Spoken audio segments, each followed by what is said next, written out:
پہلے گزری ہوئی قومیں ہیں یہود و نصارہ، ان کے نقش قدم پر اس طرح چلو گے کہ جس طرح ایک قدم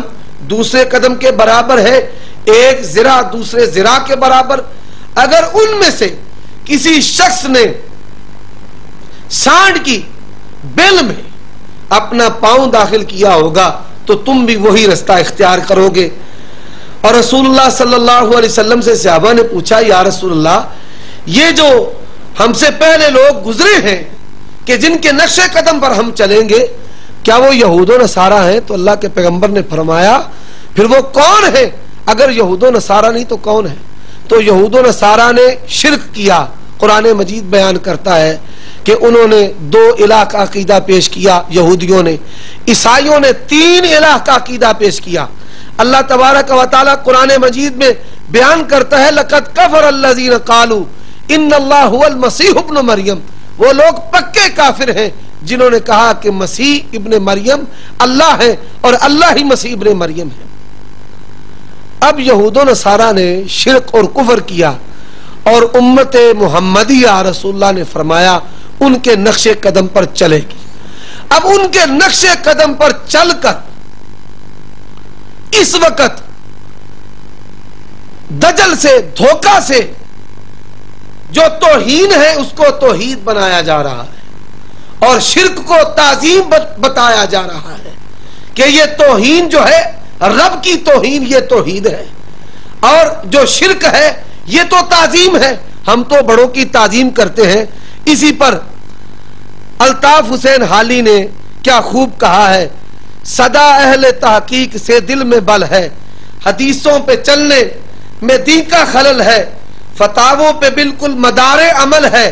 ہر ایک رائے قرآن کا نعم البدل ہے، کتاب اور سنت کا ہے نام باقی، خدا اور نبی سے نہیں کام باقی، کرے غیر گر کی بت کی پوجا تو کافر، جو ٹھہرا بیٹا خدا کا تو کافر، جھکے آگ پر بہر سجدہ تو کافر،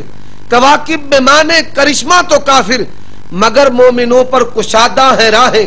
پرستش کرے شوق سے جس کی چاہے، نبی کو چاہے خدا کر دکھائیں، اماموں کا رتبہ نبی سے بڑھائیں، مزاروں پہ دن رات نظریں چڑھائیں، شہیدوں سے جا جا کے مانگے دعائیں، نہ توحید میں کچھ خلل اس سے آئے، نہ اسلام بگڑے نہ ایمان جائے، وہ دین جس سے توحید پہلی جہاں میں ہوا جلوہ گر حق زمین و زماں میں،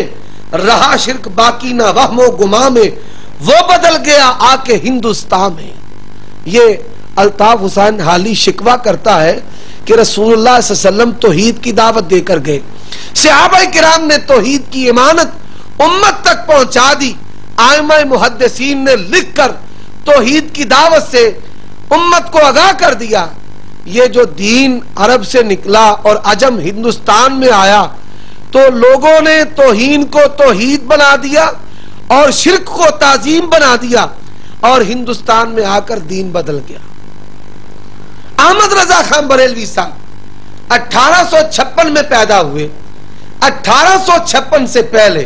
برے صغیر پاک و ہند، برے صغیر پاک و ہند نہیں بلکہ پوری دنیا کے جو عجائب گھر ہیں، پوری دنیا کے مکتبات، پوری دنیا کی لائبریریاں، پوری دنیا کے جو علمی ذخیرے ہیں، ان تمام علمی ذخیروں کو، عجائب گھروں کو سامنے رکھ کر میں اپنے بھائیوں سے گزارش کرنا چاہتا ہوں 1856 سے پہلے کوئی کتاب امت میں سے کسی شخص نے رسول اللہ صلی اللہ علیہ وسلم کے عالم الغیب ہونے پر لکھی ہو، حاضر و ناظر ہونے پر لکھی ہو، نور من نور اللہ ہونے پر لکھی ہو۔ یہاں پر یہ بات یہ نشین کر لیں، رسول اللہ نور ہدایت ہے، نور صفاتی ہے، نور من نور اللہ کا جو عقیدہ ہے، جو اذان سے قبل یہ پڑھتے ہیں، اپنی زبانوں سے شرک اگلتے ہیں، وہ عقیدہ 1856 سے پہلے پوری روئے زمین پر آپ کو نہیں ملے گا۔ اور پورے ذخیرہ کتب حدیث میں، پورے ذخیرہ کتب حدیث میں کسی امام نے، کسی محدث نے، کسی فقیہ نے کوئی باب ان عقائد پر نہیں باندھا،